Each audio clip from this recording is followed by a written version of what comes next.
नमस्कार, आप देख रहे हैं सी न्यूज भारत। मैं हूं आपके साथ ज्योति अरोड़ा। वक्त हो गया है न्यूज बुलेटिन का, जिसमें हम जानेंगे कि खुर्जा कोतवाली नगर की हवालात में किसकी मौत का मामला आया सामने, कहां हत्या की घटना का सफल अनावरण करते हुए 2 हत्या अभियुक्तों की पुलिस ने की गिरफ्तारी। साथ ही जानेंगे कि कहां बाइक चोरी के आरोपियों को पुलिस ने 24 घंटे के अंदर किया गिरफ्तार। ऐसी ही तमाम खबरों पर करेंगे विस्तार से चर्चा। तो चलिए शुरू करते हैं जिलेवार खबरों का सिलसिला। आजमगढ़ के थाना सराय मीर में चेकिंग के दौरान अवैध तमंचा व कारतूस के साथ एक अभियुक्त को गिरफ्तार कर लिया गया है। आजमगढ़ से सी न्यूज संवाददाता सीबी भास्कर की रिपोर्ट। खुर्जा कोतवाली नगर की हवालात में मौत का मामला। 11 दिसंबर की रात को खुर्जा कोतवाली नगर हवालात में आए सोनू की हुई थी हत्या। इलाहाबाद हाईकोर्ट में मृतक की मां की याचिका पर लिया संज्ञान। सोनू के परिजनों का आरोप, ड्यूटी पर तैनात पुलिसकर्मियों के खिलाफ नहीं हुई आज तक कोई कार्यवाही। सोनू की मौत का राज जानना चाहते हैं सोनू के परिजन। सर, थाने में एक युवक की मौत का मामला सामने आया था जी। आप क्या रोल प्ले कर रहे हैं और क्या कुछ कोर्ट के आदेश आए हैं? जी, मैं उसमें अधिवक्ता हूँ। उसमें जो है additional chief secretary of Uttar Pradesh को ऑनरेबल हाई कोर्ट ने तलब किया है और उनसे ये जवाब मांगा है कि आपने जो है जो रेस्पॉन्सिबल पर्सन्स हैं उनके विरुद्ध जो है क्या एक्शन लिया है। अच्छा, तो किस तरह की उसमें कार्रवाई हुई थी? मामला क्या था वो? 6 दिसंबर 2020 को सोनू एक गांव की दबंग परिवार की लड़की थी निशा, जिससे प्रेम प्रसंग करता था, लेकर के चला गया था, जिसे 9 दिसंबर 2020 को नेथला गांव बागपत से जो है बरामद किया लड़के को। और उस संबंध में मैंने 9 दिसंबर 2020 को ही दिन में कप्तान महोदय को एक एप्लीकेशन दी थी जान की आशंका को जाहिर करते हुए कि जान माल की सुरक्षा की जाए। फिर क्या हुआ? युवक को पुलिस ने हिरासत में भी लिया था जी। किस तरह से मौत हुई थी, क्या कुछ लिखा? जी, उसमें लड़की का जो है चिकित्सा परीक्षण हुआ था 10 दिसंबर 2020 को। 11 दिसंबर 2020 को 164 के बयान हुए थे। 11 और 12 की नाइट में पुलिस ने मिलकर के विपक्षी गणों से और सोनू उर्फ सोमदत्त की हत्या कर दी। कहाँ कर दी थी हत्या? हत्या थाना खुर्जा नगर में हुई थी। अच्छा, कस्टडी में था वो उस नाइट को। तो हवालात में मौत हुई थी उसकी? हवालात में ही हुई थी। अब तो यही कहेंगे कि पुलिस कस्टडी में मौत हुई है। तो पुलिस की पोस्टमार्टम रिपोर्ट को एग्जामिन किया था आपने? जी, पोस्टमार्टम के लिए कहा था, लेकिन पुलिस ने अपनी प्रेजेंटशिप में ज़बरदस्ती उसको जो फूंक दिया था, उसका मुझ पर जो है ऑडियो रिकॉर्डिंग भी आज भी मेरे पास मौजूद है। मैंने कोर्ट में भी दाखिल की है, जिसमें जो है जुडिशियल इंक्वायरी हुआ है, मैंने वहाँ भी दाखिल की हुई है। और डीजे महोदय के यहाँ मैंने एक रिविजन्स फाइल किया था 156(3) ऑर्डर के विरुद्ध। मैंने वहाँ भी कैसेट दाखिल की है। एक कैसेट मेरे पास आज भी मौजूद है। बुलंदशहर से सी न्यूज संवाददाता नितिन सिंह की रिपोर्ट। हाथरस थाना कोतवाली नगर क्षेत्र अंतर्गत हुई हत्या की घटना का सफल अनावरण करते हुए घटना कारित करने वाले 2 अभियुक्तों पति व सह अभियुक्त की गिरफ्तारी व बरामदगी के संबंध में पुलिस ने दी जानकारी। देखिए, जनपद हाथरस के थाना कोतवाली क्षेत्र में दिनांक 27 जनवरी को एक महिला की गोली मार के हत्या कर दी गई थी और उसके पति को कूल्हे में गोली मार दी गई थी, जिससे वो घायल हो गया था।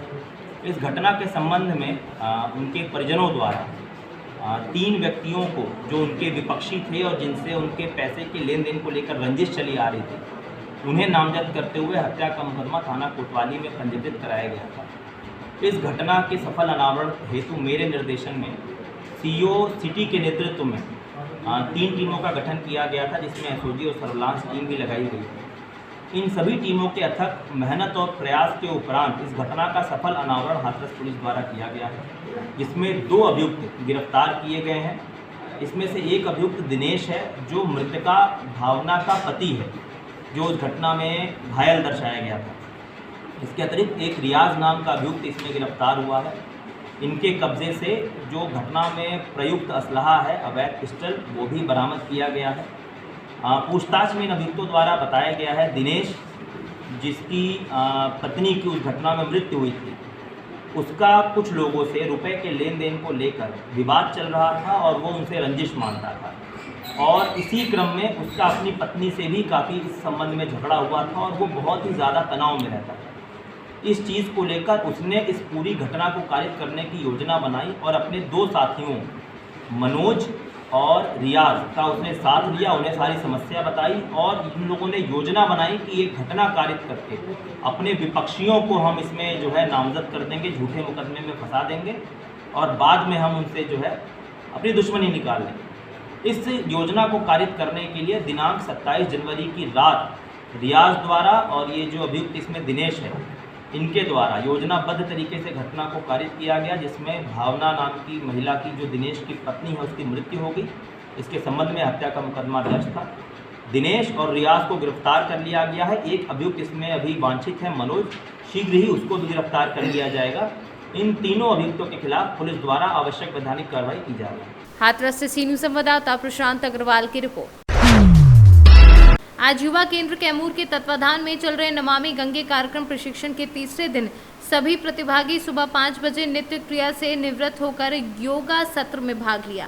प्रशिक्षक राम प्रवेश तिवारी द्वारा सर्वधर्म प्रार्थना के साथ साथ सूर्य नमस्कार, योगाभ्यास जैसे भ्रस्त्रिका प्राणायाम, अनुलोम विलोम, ताड़ासन, तितली आसन आदि से प्रतिभागियों को लाभान्वित कराया गया।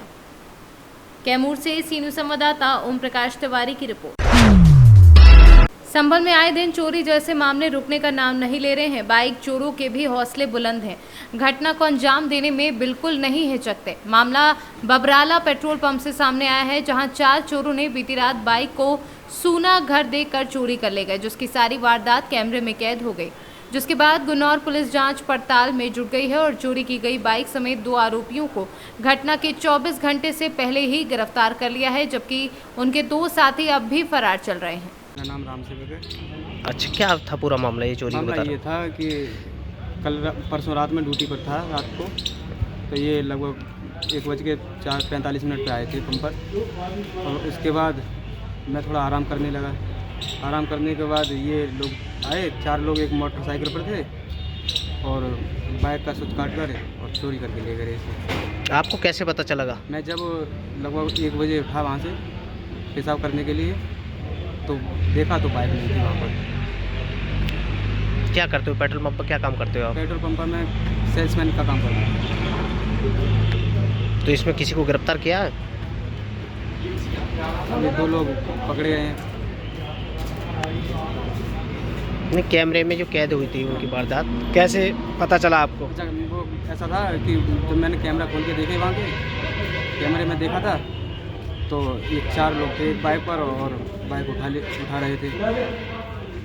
तो सारी वारदात कैमरे में कैद हो गई ना? हाँ, सारी वारदात कैमरे में कैद हो गई। 2 लोगों को गिरफ्तार कर लिया अभी तक? 2 लोगों को गिरफ्तार कर लिया है, 2 लोग अभी बाकी हैं इनके साथ। संभल से सी न्यूज़ संवाददाता सोनू वाशने की रिपोर्ट। आजमगढ़ में पुलिस अधीक्षक अनुराग आर्य के आदेश अनुसार अतरौलिया थाना क्षेत्र के बैसपुर गांव में 24 मार्च की रात राकेश शर्मा पुत्र लालजी शर्मा निवासी बैसपुर अपनी पत्नी की हत्या कर फरार चल रहा था, जिसको पुलिस टीम ने मुखबिर की सूचना के आधार पर आज उसके घर से घटना में प्रयोग किए गए रिवॉल्वर व कारतूस तथा खोखे के साथ गिरफ्तार कर लिया है। आजमगढ़ से सी न्यूज़ संवाददाता सीबी भास्कर की रिपोर्ट। गुरुदेव हरदेव महाविद्यालय पैलानी बांदा में स्मार्टफोन वितरण समारोह संपन्न हुआ। प्रबंधक डॉक्टर संजय चौरसिया, प्राचार्य डॉक्टर ब्रजेश कुमार शर्मा, प्रधान पैलानी आशीष चौरसिया, प्रधान प्रतिनिधि कुकवा अमर निषाद, असलाहा बाबू, संतोष, उमेश चंदेल, सोशल मीडिया बांदा व अन्य लोगों उपस्थित रहे और 141 छात्र छात्राओं को वितरित किया। बांदा से सी न्यूज़ संवाददाता कासिद अली सिद्दीकी की रिपोर्ट। हिंदू राष्ट्र संघ की बैठक प्रदेश अध्यक्ष शशि भूषण केशरी के नेतृत्व में संपन्न हुई। बैठक में कई अहम निर्णय लिए गए, जिसमें ये निर्णय लिया गया कि हिंदू नववर्ष पर 2 अप्रैल संध्या 5 बजे बुढ़वा महादेव मंदिर से श्री हनुमान शोभा यात्रा बाइक रैली निकाली जाएगी। साथ ही साथ रामनवमी को सफल बनाने वरिष्ठ उपाध्यक्ष एवं महासमिति अध्यक्ष पवन गुप्ता के द्वारा कई मुद्दों पर चर्चा की जाएगी। आज की बैठक का क्या उद्देश्य था? आज की बैठक हिंदू राष्ट्र संघ की तरफ से बुढ़वा महादेव मंदिर में रखा गया।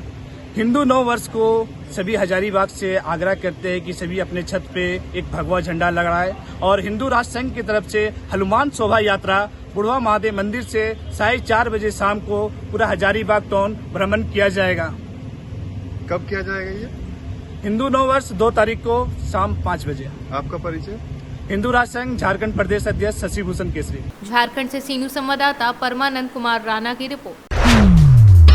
खैराबाद आई हॉस्पिटल के विशेषज्ञ डॉक्टरों द्वारा जांच कैंप का आयोजन यशोदा नगर पेट्रोल लाइन शिवाजी पार्क के पास किया गया, जिसमें आम जनता की शारीरिक समस्याएं जैसे हीमोग्लोबिन, शुगर, बीपी आदि जांचें निःशुल्क की गई।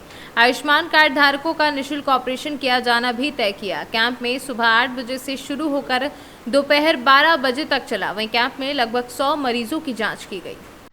डॉक्टर साहब क्या नाम है आपका? मेरा सौरभ चौहान नाम है, डाइटिशियन सौरभ चौहान।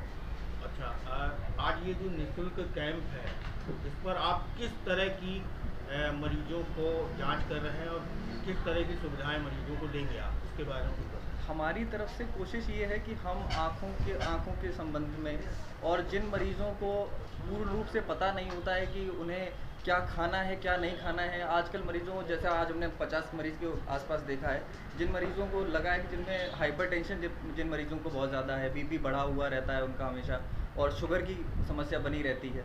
अब उन्हें यही नहीं पता है कि उनकी शुगर क्यों बढ़ रही है, कितना खा रहे हैं। आँखों की समस्याएं हैं पर वो इलाज नहीं करा पा रहे हैं, उनको पता नहीं है कि हमारे आँखों में मोतियाबिंद हुआ हुआ है। बट उन सब चीज़ों से रिगार्डिंग हमने एक छोटा सा कैंप करने की प्रयास किया है, जिससे कि हम मरीजों को जागरूक कर सकें कि आप इसके संबंध में इलाज कराएं ताकि उसका सही पूर्ण रूप से वो स्वस्थ रहे। ये हमारा उद्देश्य है।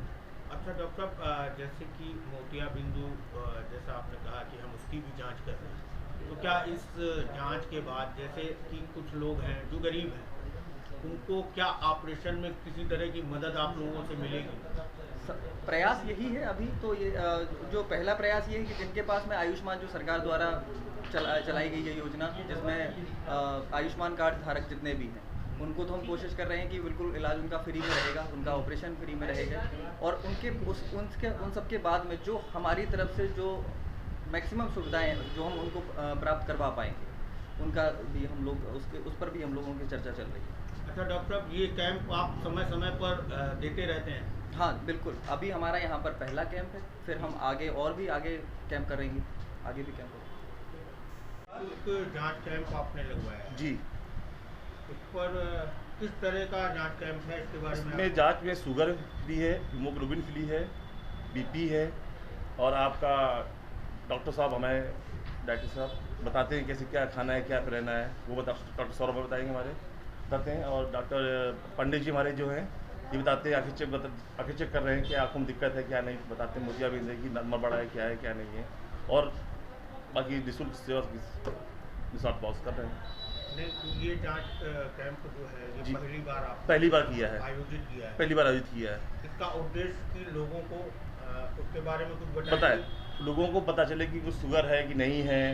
तो लोगों को पता नहीं चलता शुगर है, बीमारी बढ़ती है उससे, बीपी है कि नहीं है, का नॉर्मल है, हाई है, लो है, क्या है, पता चल जाएगी उनको। जैसा कि आपने इस पे लिखा है पर्चे पे कि आयुष्मान कार्ड धारकों को, हाँ, इसके अलावा भी आम आदमी को भी आप ये सुविधा दे रहे हैं, सिर्फ जिसके पास आयुष्मान कार्ड है वही? जो आयुष्मान कार्ड है, जो उनको भी दे रहे हैं, जिसके पास कार्ड नहीं उनको भी सुविधा दे रहे हैं हम लोग। इस जाँच करने में किसी प्रकार का कोई शुल्क है? कोई शुल्क नहीं, निःशुल्क है। और कितने डॉक्टर आपने जो है यहाँ पे आज जांच के लिए बुलाए हैं, किस चीज़ के डॉक्टर को बताइए? एक तो डॉक्टर खैराबाद से डॉक्टर आए हैं, और एक डाइटिशियन डॉक्टर आए हैं, और एक जनरल डॉक्टर आए हैं। कानपुर से सीनू संवाददाता आयुष मिश्रा की रिपोर्ट।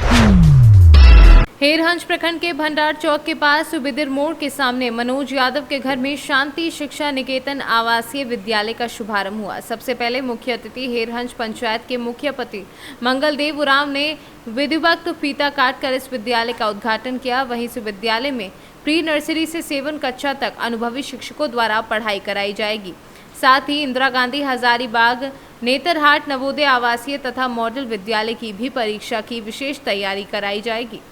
लातेहार से सी न्यूज संवाददाता मनीष गुप्ता की रिपोर्ट। फिलहाल इस बुलेटिन में बस इतना ही। आप देखते रहिए सी न्यूज भारत।